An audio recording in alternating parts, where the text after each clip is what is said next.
Sense, everybody. I'm Wendy Bell. You know, it's stunning to monitor the media's lack of interest in the whole Maui story.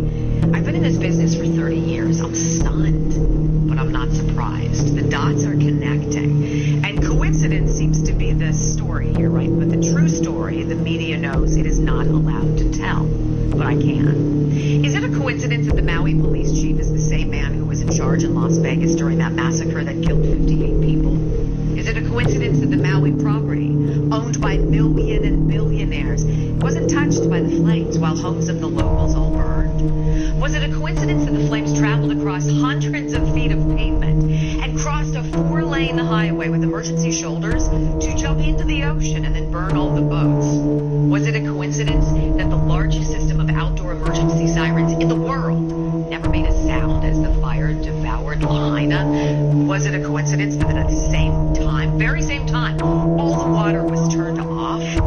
Was it a coincidence that police were ordered to block off streets and to funnel all the cars trying to escape onto one road where that firestorm incinerated entire families? How about the coincidence that the governor of Hawaii, Josh Green, just weeks before that inferno, signed a pledge to the UN's 2030 Agenda of Sustainable Development, pledging to eliminate emissions? Weird. And think about this coincidence. That governor also signed an emergency proclamation on July 17th, 3 weeks before the fire, about housing of all things, and suspended 7 state statutes protecting historic preservation laws, removing all of the red tape when it comes to building infrastructure. Coincidentally, that emergency proclamation also suspends previous building laws and gives the governor some magic wand power to appoint a housing czar to rule on the island's redevelopment.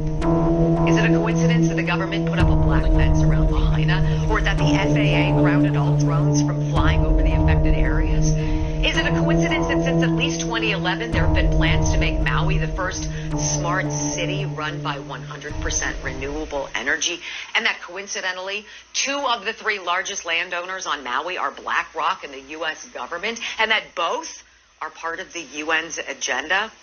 It must be a coincidence, then, that the locals whose homes did not burn are now being evicted from their property. And, of course, a total coincidence that all the fact checkers who are checking these facts, who say everything I just told you is just a coincidence, are also owned and run by BlackRock.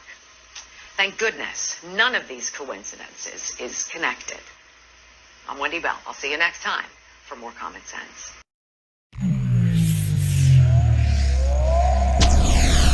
Sei sotto un cielo sbagliato.